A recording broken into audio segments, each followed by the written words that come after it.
is coming from Boston. Like I knew he was gonna do a local project like that, but I didn't know it was gonna be this big. You know, I thought it was gonna be like a 10-minute short film tops. But when he sent me the script, I was like, oh wow, I didn't know you had this in mind. So yeah. When you first read the script, what did you think of it? I honestly didn't like it. You didn't like it? Why not? Not at all. It was way too long. It was. It has so much stuff that I didn't think was possible. And we did cut down a majority of the screenplay from like the first draft. But I didn't like the first draft. I resisted like even to like read it, but I forced myself to read it. I liked some parts of it, but my gut feeling was nah. You didn't think it was feasible? No. And it wasn't. It actually wasn't feasible, and we cut down a lot of unnecessary parts from there. My name is Frankie Films, and this is my golden hour.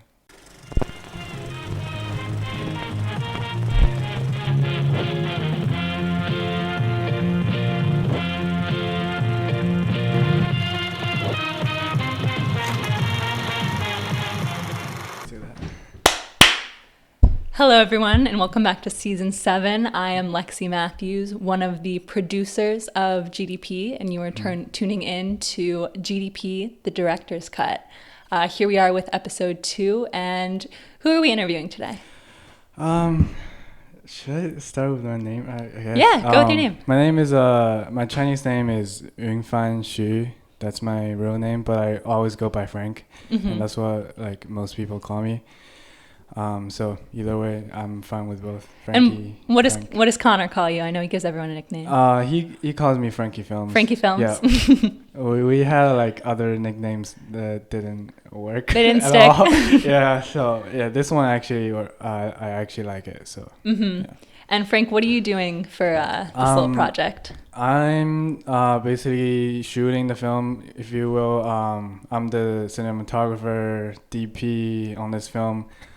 And yeah, just basically in charge of the image part of the film. And how did you get involved with the project? Well, me and Conor, we've been working together for, a little over a year now. I met him last May or April. He was throwing this party at the Summer Shack. Yeah, I think it was a office party with a lot of like Boston-based influencers, and I was the event videographer for that. And we just met from there, and he liked my work, and he offered to pay me to produce for the podcast. So I shoot the podcast and edit it, and yeah, so that's how we started. And we've been working together like on some projects here and there, but this is definitely like a huge one. Yeah. And what did you think of Conor when you first met him? I didn't know what to expect, to be honest, because he reached out to me on Instagram, and he wanted to meet in person, which I've frankly never done before. So I was a little bit nervous when I met him, but he seems like a cool dude, and we basically, I don't know, it just worked. So yeah. And did Conor reach out to you before or after you did the January project with him? Which one? The project where you first met him. Oh. What do you mean? When he did he DM you on Instagram before you had ever met him before? Yes. Yes. That's he basically cold reached. I don't even know if that's a word. But yeah, he just found me on Instagram. Yeah. And DM'd me. Yeah. And how did you first get into filmmaking? I didn't get into filmmaking like seriously until the summer after my freshman year in college. So weird enough, I was just watching random stuff on YouTube, and then there was this one video that popped up on my feed. It was a video by Peter McKinnon. I don't know if you know him. No, I'm not familiar. He's like a really big like filmmaking, photography YouTuber, and I just loved his videos, and I was like, oh, this is so cool. I didn't know like people can do that with just like a basic video camera. And then at the time I didn't have a video camera. I had a photo camera, but it doesn't do video. And the summer after the freshman year, I asked my parents for a video camera for my birthday, and they gave it to me, and it just started from there. What kind of camera was it? It was a Sony A6300. That's a nice one. Yeah, it's actually a very nice one. I did my research, and yeah, and I got it. And then I just started making like random stuff on my own. It was really bad now looking back at it, but I was so pumped at the stuff I was able to create, and it just got me like rolling. Like I started shooting for other people's like businesses, and like I started from like doing food videos, like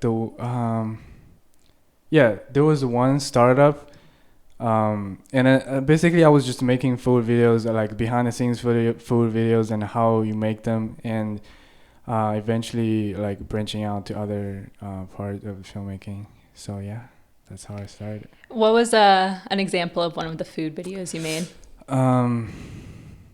It's on my Instagram. I can show you.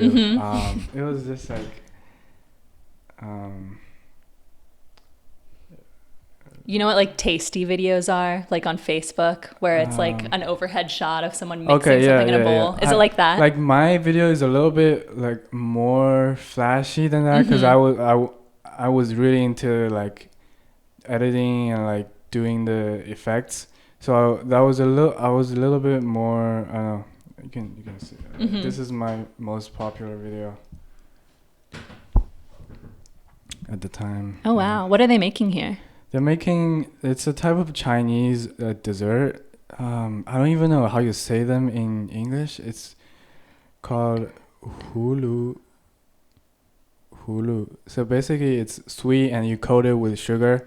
And it's like really crispy outside and it's soft inside. It's really good. That looks really good. Yeah. It's like fruit coated in sugar and then like powdered sugar on top. I think it's just coated sugar. Just coated in sugar? Dang, that looks really good. Yeah, thanks. Yeah, I started from there. It wasn't really that long ago, to be honest. Let me check. It's December of 2018. So yeah, that's what like in so like a year and a half ago. Sophomore year. Yeah. And then where did you go from there after the food videos? After food videos, I basically watched every YouTube video about filmmaking. That's where I learned everything about filmmaking. I didn't learn it from school. I was a biology major. I was on the pre-med track, and not anymore, obviously. But I wasn't going to school for filmmaking. I just found this. It started out from a hobby, and then I was like, I really want to do this for a living. And then the labs from the biology, chemistry classes, it just got really boring. And then I realized I wasn't that into what I was studying at the time. And then I decided to make the jump at the end of sophomore year. It was, I guess it was a risk because it was I only have 2 years left to finish a new major. Like starting out a new major after the sophomore year ends, it's a little bit risky, but I decided to do it because I don't want to like regret it, because that was basically the last chance of me switching majors, and yeah, I did it. So you study like film and TV at BC now? Yeah, there was only one major that's related to film. It was called film studies. It's okay, but it's more like theory based than like actual film production.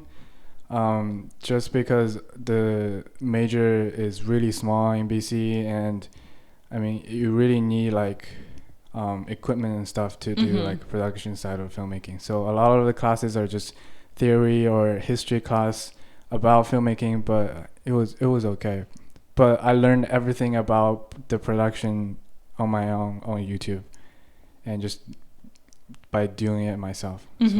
So what are the classes like at BC for filmmaking? They have like intro to film art. So it was basically like how film started, like I think from 1900, and then just like the history of film, the different film genres. And I'm also taking like 2 other classes this coming semester is filmmaking 2. You actually get to make some stuff in filmmaking classes, and then there's one other it's called Hollywood Maverick Directors. So it's like more theory based, and analyzing different films from different directors, stuff like that.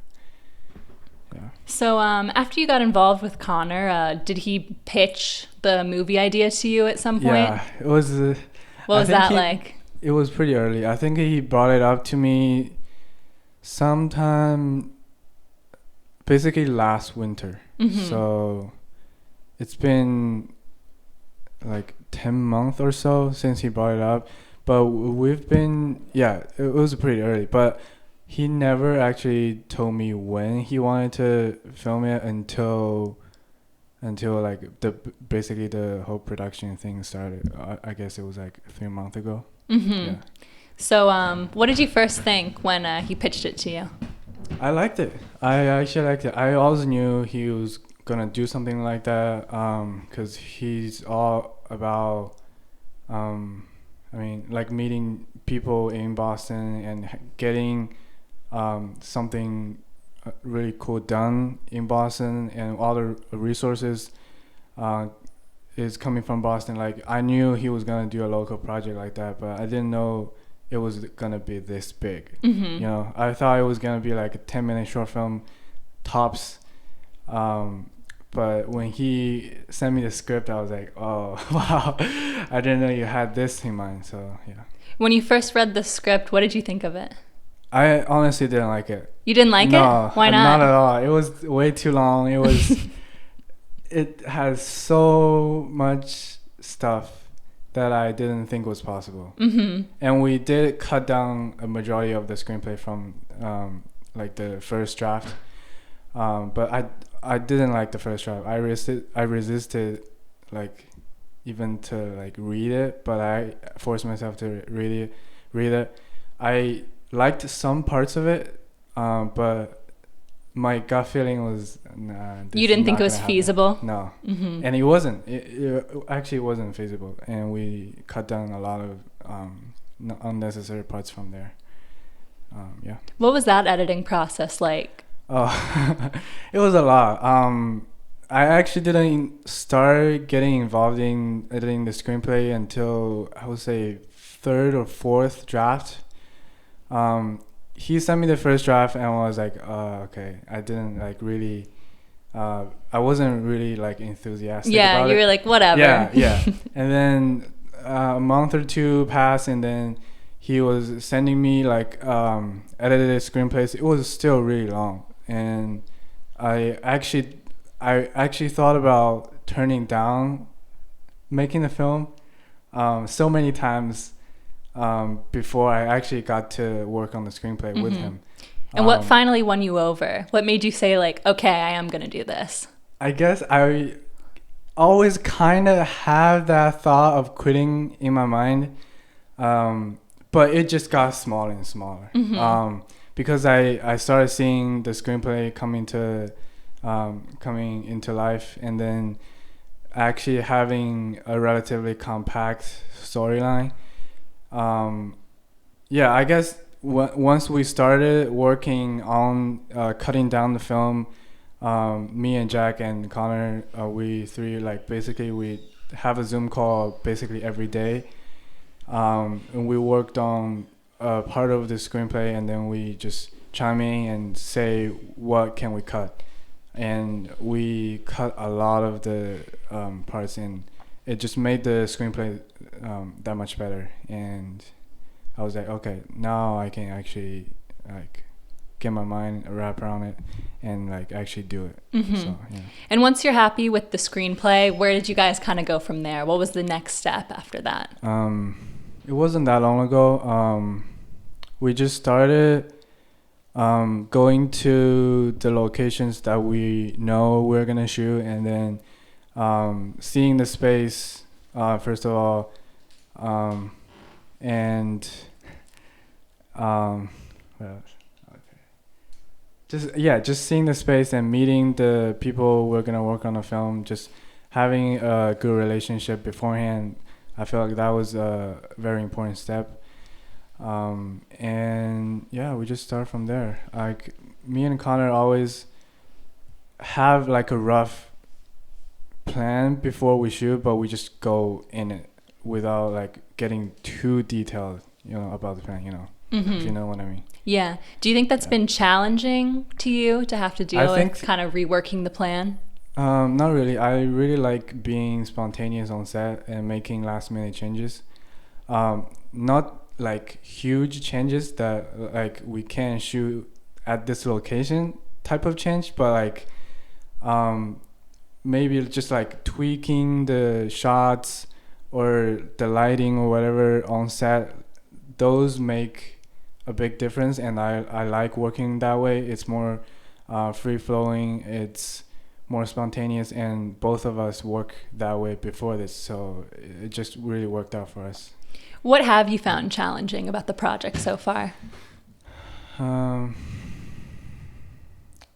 mean, not that much challenge on my part. I couldn't imagine like his challenges, just like securing all the locations and talking to the right people and getting the right people on the film. I wouldn't be able to do that at all, but like I feel like he's done so much work for me that I can only focus on shooting the film, getting the the lighting, the camera right.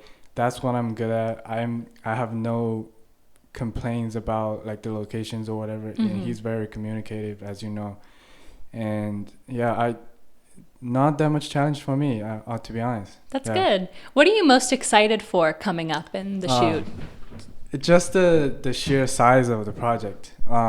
Like before this, we've only worked on like really small sets. It's basically just me and him and the actors, but now this time is different because we're working with other talented filmmakers and like makeup artists. The locations are so cool. Like those type of stuff, like we've never had the chance of working with. So yeah, I'm excited to like work with a bigger crew and more like talented people. So I know you said earlier that you used to do like food videos and more lighthearted stuff. How has the transition been from working on those projects to working on this big project? I think at some point, like I don't know if I say it, like attention span or my point of interest like shifts really quick. So once after I've done like say 10 food videos, I know how it works, I know what to look for, how to shoot it, how to edit it. It just starts to get boring. Yeah. That's why I started branching out to other styles of filmmaking, like doing music videos and short films, or just like corporate videos. I've done them all, and because I like to try out new stuff, and shooting narrative work like short films, it's different every time. Yeah. So that's why I guess I will always like to shoot a good scripted short film. That's why, because like you'll always get the chance to work with something different. Was this your first narrative style short film? Not really. We've shot two or three short films before this. So yeah, we know how we work together. So this is not our first project. And so the film, of course, is about a zombie apocalypse. Right. Our final question for all of our guests is, what would your plan be for surviving a zombie apocalypse in Boston? I honestly don't know. You don't know?